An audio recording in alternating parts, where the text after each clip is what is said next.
Tony across the Good pond. afternoon. How you That's doing quite today, right. man? I'm very well. I'm very well, and grateful that you've given up your feet up time, a national holiday in the US at the moment. Something like that. Yeah. Someday I just need to learn about how to spend feet up time or get to that point. Yeah. But yeah, no, happy to always be sharing knowledge, for another episode of Well, Let's Build HubSpot let Adoption. let's build is a global phenomenon, Chris. You can't be worrying about these little local holidays. Absolutely, we're across the world. We're worldwide. That's true. No days off here. No The days off. knowledge, the knowledge, hey, the pace of change, the pace of HubSpot, the pace of AI does not slow down for the holidays. Um, Absolutely right.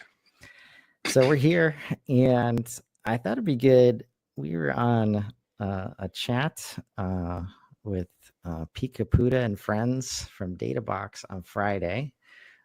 Thank them for the opportunity of leading, a small group discussion and then getting together talking about, one of our favorite topics, honestly, why the value that people are getting from HubSpot and maybe the things that they're missing. So the survey built around, what people are using, what they're getting value from, which hubs, which functionality, what integrations, all that stuff. So naturally, Tony and I had something to say about that, one of our favorite topics. And towards the end, and we had, and kudos to Pete, like the way he was able to move through 20 minutes or like 20 pages, 40 pages of data Yeah. in 20 minutes. And then we break out into breakout rooms and we get, 15 minutes to chat there. And then we got to wrap it up. Like, I think creating content like that is definitely important to get the conversation started, but then where is the conversation happening, right? Because we're at the end and we share takeaways as the discussion leaders, and I share that, like, one of our takeaways was awareness, or lack thereof. Like, awareness is a problem in the ecosystem right now, and Tony shared his his take that there's a strategy issue, like, just as much. And that was it. We didn't get to go back and Yeah. forth. We didn't get to discuss it, right? And there's still like 2 people left to go. We already had time. So that's where I've found a lot of value, and I've heard a lot of value from others, that these conversations that we have are, not happening out in the open, right? And we need them to really understand. So I want to give us a chance to continue that conversation. And what are your thoughts, man? Like, so when you heard me say, our biggest takeaway when we see all these tools and somebody says they're using CMS, but they're not somehow using these tools that are very, very fundamental to CMS. Do they even know which hubs they're in? Do they know what they're using? This awareness problem of this pace of HubSpot change, and people don't even know, like, what is available to them. What caused you to speak up? And Where did the contrarian opinion come from? So I need to, like, accept this. I think this is true, but I think this is very much, I think it's an even bigger problem, perhaps, in that HubSpot is so vast, especially nowadays. It's Matt Bolian, I think, says if you haven't used HubSpot for a year, you don't know what HubSpot is like, and that's probably fair. But I'm coming at it as I do. I'm coming at it from an adoption perspective, right? It's one thing to tell people that features are available. We could spend a lot of time, and we have spent time teaching people as to what they could do. Imagine it's like a blue sky scenario, isn't it? And I'm guilty of this, have been guilty of this, and I try to rein myself back. When you talk to an organization, and you could do this, and you could do this, and you could do this, and you could do that, and you can go so far. I can see, particularly senior management, eyes glazing over, right? Because as far as they're concerned, that's not on their radar right now. it's probably something short term that they're worried about, unless you have managed to cross the Rubicon and you've managed to make HubSpot a strategic issue within the business. Then this is something that's short term at the minute, and saying, oh, and then we could do this, and then we could do this, and of course you need to know about the new leads thing, and you need to know about the new podcast thing, and you need to know about. All you're doing is making a noise, right? It's just interference. It's not what they need. So this is what I mean by we don't need more awareness of this stuff per se. What we need is strategy that relies on those tools to be delivered. Or I was really trying to make a very blunt point, Chris, in that in order to fully adopt HubSpot, I talk about the adoption gap, right? In order to close that adoption gap, you need to build your strategy into HubSpot. That's the point of our podcast, right? I know we have an agreement there. The problem is most of the businesses that we will deal with don't even have a strategy. So this is the problem I've got with RevOps, as a for instance, which is kind of related.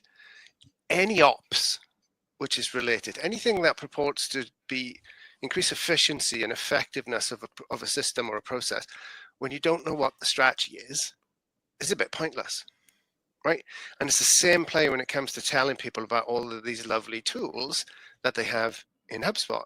If the strategy doesn't go there, if the strategy's got nothing to do with those things, they're just not going to use the tools. They don't need to use the tools. But say the problem is even deeper in that with no strategy in HubSpot, there's very little drive or pull. I like to use, there's very little pull from management to get adoption through the business. And what typically what happens is that short-termism in management, that starts to actually drive people away from HubSpot. Yeah. They start to think, oh, right, okay, let's just get this report on a spreadsheet. I haven't got time to do it in HubSpot in a minute. Oh, we need to learn this new feature in HubSpot. I haven't got time for that at the minute. Let's do it the way that we've always done it. This sort of horrible firefighting nature that comes to businesses when they don't have a strategy is right at the fore. So from that perspective, I mean, adding in functionality, adding in features, increasing awareness of what HubSpot can do is just pouring fuel on that fire. It's just making them even more confused about what we can do, even more confused about what they should be doing, and even more confused about whether HubSpot is helping or hurting their business.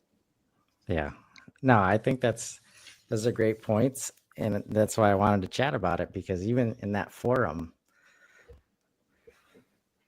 that we had in the survey, drives home and continues the narrative that we are missing a strategic layer to the HubSpot ecosystem. Yep. And for me, it was a very much yes and comment that you made, because this kind of game that we can play and are forced to play sometimes between awareness and strategy. And for me, the companies I've been at, I could very easily define awareness as a lack of awareness that I am or am not being strategic in these decisions that I'm making, right? Yep. Yep. And what was interesting and continues to pop up is in my breakout room, there was a few other, out of 5 people, 3 other people focused on manufacturing, the one place that we all want to help so bad and we can't do it. And what came to light there, and I think is a good example of how we create awareness around the lack of strategy with the functionality available in mind, right? And we're always saying things like, here's the functionality. This is what it means, for the business, helping them cross that bridge. Because what I've said for a while is that in 2020, when I joined a big company that had done 130 trade shows per year, and I was brought in because there was no digital marketing, and they just lost 130 trade shows per year, right? Sales went up somehow, but we won't talk about that part. But what I learned is that this trade show schedule, this event schedule, was built in a way where you do not, that is your strategy. Yeah. Showing up at the shows, okay, we want to launch a new product. Where's the next show, right?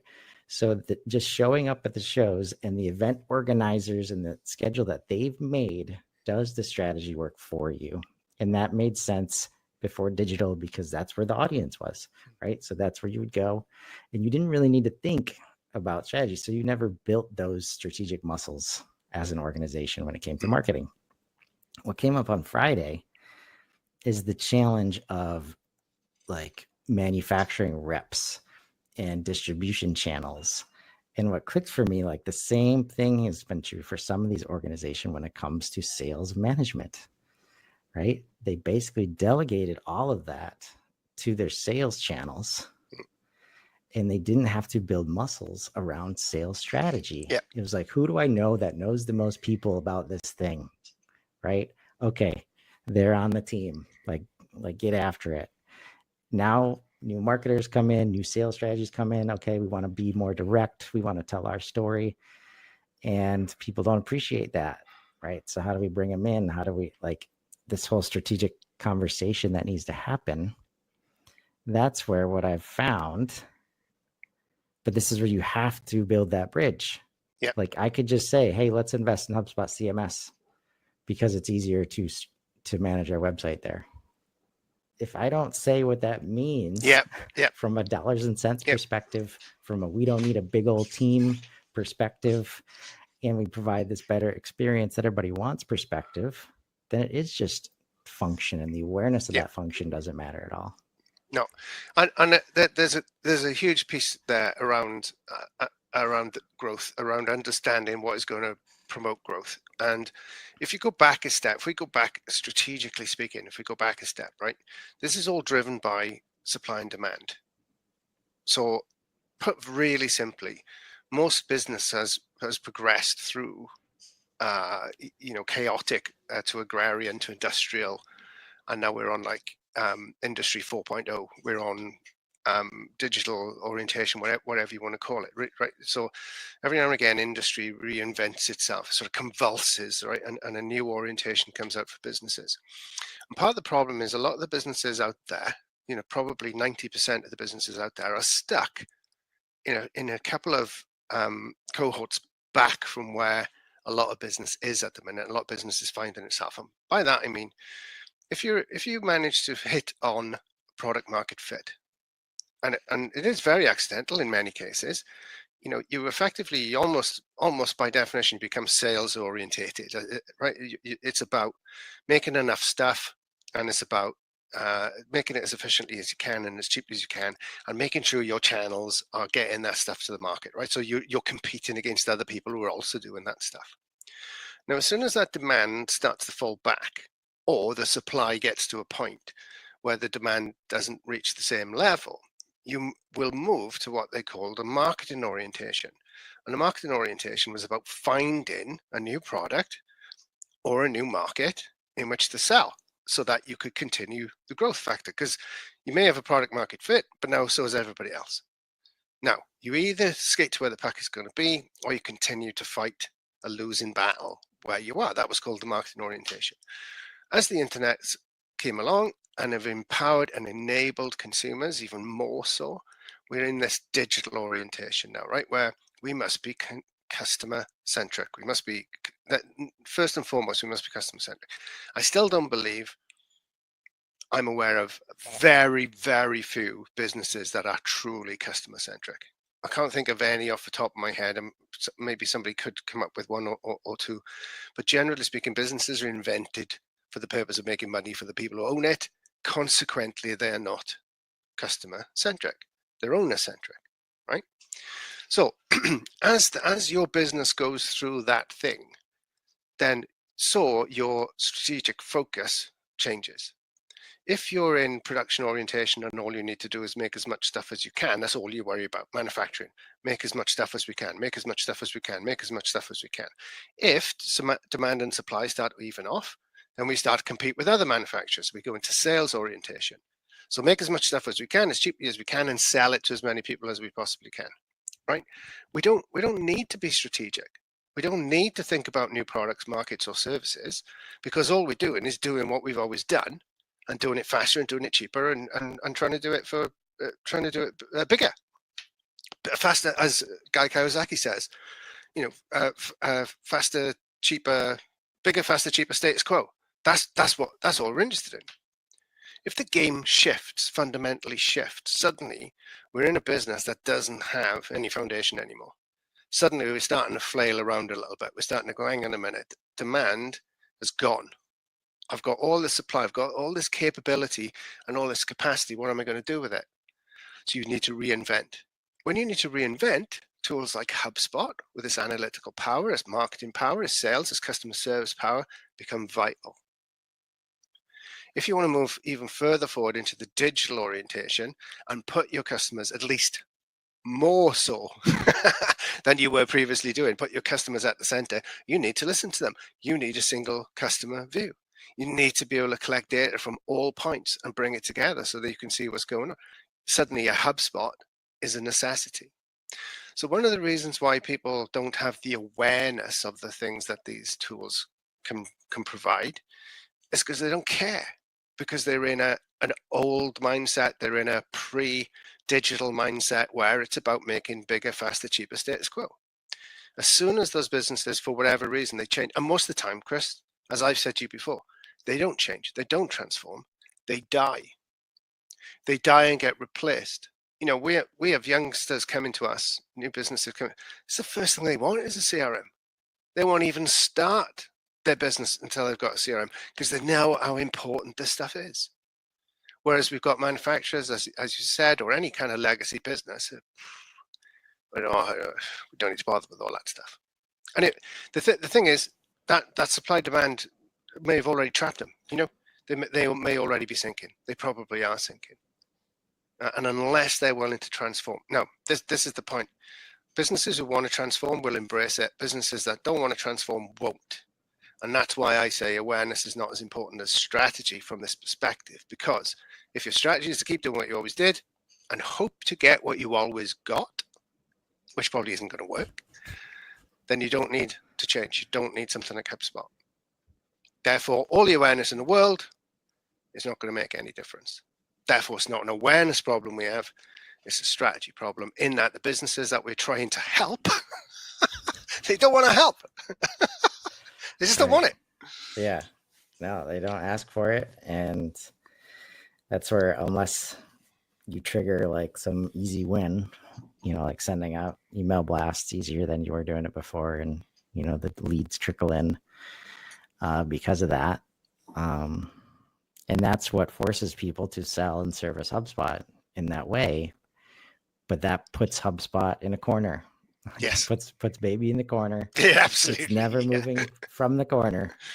And again, it doesn't hold a candle to the accounting systems and the ERP systems and the stuff that has been driving the business, you know, for years, which is a huge part of, like, it's interesting to hear that, because I feel similarly about email, in that if you're starting a business right now and you knew that it was communication at all costs, conversational, it's social, email is the worst channel to do that in. So why would you just follow the old advice and build email lists? And similarly, this lack of CRM adoption, like this old way to think you can get the same results. Unfortunately, there's a huge caveat in the US right now that there's just so much money going into manufacturing from nearshoring and onshoring activities thanks to COVID. It's like, I've talked to some people and there's like a, you know, 15 to 20 year window where they don't have to change. Like some of these guys will not have to change, and they'll retire. And it happened in the newspaper industry when I worked in newspapers 10 years ago. I went back to newspapers 10 years ago to try and affect digital transformation. And we realized, no names being mentioned, right? But we realized that there was a generation of leadership in the industry that didn't care because they would be soon retired. So their objective was to maintain their pension pots, not anything else. Their objective was to keep the margins fat enough for long enough that they could get out with what they wanted to get out of it. It wasn't to change the business. It wasn't to put all that money back into the business. Now newspapers, certainly in the UK, is dead as an industry. It's pretty much dead. And that's what happens. And people don't want to change. And why should they? I'll be gone in 5 years. 3, if I can help it. 3, if I can get enough money out of it. 3, if I can squeeze this a little bit more. Yeah. And it's that short-termism, lack of strategy that drives it. It's absolutely that. So you could argue, give it 5 years, and HubSpot will, and Salesforce and everybody else, and whatever AI is finally conjured up for CRM, because I think that has going to have a big impact as well. Suddenly everybody will be using it. Suddenly it'll take off because the people coming through will have to change. They do want to change. There will be new business ideas. They won't be doing the same thing that they always did and hoping to achieve what they always got. Yeah. It's a fascinating idea. No, it is. And that's where I learned early on in my first role that, I walked away from on good terms when I'm director of marketing and sales. We're at $2 million. I think we can get to 10. The owner wants 3, wants 4, right? So at that moment, I'm like, okay, it doesn't matter how much growth opportunity there is if the growth appetite is not there, right? 100%. I see this all the time with HubSpot. Like, it can do all these things to help you grow. Have you confirmed they want help growing? Right? It's almost like that question, and that we sometimes ask, and most people have an answer to it, but you ask me, so what do you want to use HubSpot for? And if the answer is email or live chat or prospecting space or something, then you've probably got an issue, because that business isn't looking at HubSpot as a customer platform. This is the point. So as HubSpot evolves towards being an outright, and it's probably there, it's a customer platform. You build your business in it. You literally plug your sales team, your marketing team, your service team, you plug them into the platform in order for them to work properly. You plug your CMS into it so that it's connected with everything else. You plug your automations and Ops Hub into it. You plug your commerce, your CPQ. You plug all of these bits into it, right? Because it's this foundational base. Amazing. You've got it made. You've got the cheapest bit of software you will ever find in your whole life, because it is the iOS. It's the OS, I'm sorry. It's the OS of your whole business. Yeah. Calm down. Calm down. Whereas if you don't want those things, if you just want an email list, we may as well go to MailChimp, innit? Or ActiveCampaign. Please or don't sell else. HubSpot. Like, please. Yeah. That's why we got to start. Like, if you can't get the leadership buy-in, to confirm that they want growth, they want scale, and 2, that HubSpot is a platform that will help them do that. Like, you're selling software, just straight up, point solution. Features, benefits. And it's not going to be fun for anybody involved. So yeah, some important questions. And that's why, there's a good point you make there, Chris. Let me just pick up on that. It's something from sales training. I used to train salespeople a lot. I don't so much these days, but one of the things I used to say to salespeople is, if you don't know why your customer is doing something, it's because you're missing a piece of information, right? If it doesn't make sense, and it applies to anything in life. If you watch the news and something doesn't make sense, you're missing something, right? You don't have a piece of the puzzle. That's why you can't see the answer, right? So the salespeople goes, "Do you want to buy it?" And the client says, "No." And he goes, "Oh, go on, buy it." And the client says, "No, no, no." And the salesperson says, "But you were happy with the price?" Yeah. You'd like the guarantee that we offered? Yeah. Right? The client will still not commit. Then you're missing a trick. As a salesperson, you're missing a vital piece of the pie, right? And it's probably what you just said there. It's probably that motivation. They just don't want to do it. The cost of change is too massive at this point in the organization's life cycle for them to undertake whatever it is you're suggesting. It's just too much faff. Because all they're worried about is the short term, maybe the medium if you're lucky. Sorry, I thought that was brilliant. If they don't want to grow, then they ain't buying HubSpot. Right. Or at least not the HubSpot customer platform that we are talking about. Right. And that's where, like, when I open with the game of awareness versus strategy, and, there are moments that you can get to where the lack of awareness of what's even possible, with software in the first place, sometimes you do have to show, something shiny. That's the whole point of like shiny object. But as long as you continue to position it as just functional success only, like you're going to run into problems. Why does it cost so much? Why do I need a new person to manage this? Why can't I just give it to my sales guy? Right. And this is where the magic of our approach, the adoption gap approach, the penny droppeth, as we say over here, when we realized we can't tell them that. They have to see that for themselves, because once they see that for themselves, then the opportunity is real.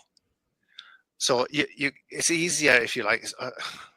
We're running out of time now. Maybe we'll carry on this next time. But it's easier for somebody to think, oh, okay, here's a big opportunity for us, and then for us to demonstrate software that will support that opportunity, than it is to say, here's some software, imagine the opportunity it creates. If the customers come up with the opportunity, if the customers come up with a plan, the strategy themselves, you've got 10 times more chance of getting to where you need with it. And that's the difference between going in and telling people what your framework is, telling people what their strategy should be, telling people that this is the way others do it. That's the problem with those things, because it's not my strategy. I don't care. I've not given birth to it. I've not gone through that thought process. I have no emotional connection to it whatsoever. Whereas if you take them through from first principle to build the strategy themselves, then that's it. That's where it clicks. That's where the changes happen. Yeah. No, I think that's well said. And that's probably a good conversation to have at some point, helping business leaders kind of define their goals. Yes. In a more strategic fashion, not just selling boxes. We're trying to grow revenue, and these are all the different ways we could. So yeah, I do look forward to that conversation, and this has been a fun one today. I think there are so many different angles now that people can get value out of HubSpot. At the very least, as a partner or stakeholder in the ecosystem, like awareness is something to be addressed for you to have any chance of, winning deals you aren't winning, or reducing churn that's happening to you. Like, this is how you get to adoption. And you're just holding yourself back if you're not creating this awareness for yourself and your team. Because these are all like HubSpot, as much as some people like to suggest, they very rarely update the platform or add a new feature because they felt like it. Somebody asked for it somewhere. That means there was some value to that person to have it. That means there's probably value for other people too. Yeah. So there's $1 million piece of research that's backed it up. Exactly. Yeah, exactly. As fast as it's going, try your best. Awareness is something that you are in full control over, as opposed to most other things in your business. So take the challenge. You'll be better off for it. And man, this was a good one, Tony. Yeah, I enjoyed. It'd be great to carry on the conversation next time. Yeah. So next time we'll talk about helping you find those opportunities. Let's grow. Have a great week, everybody.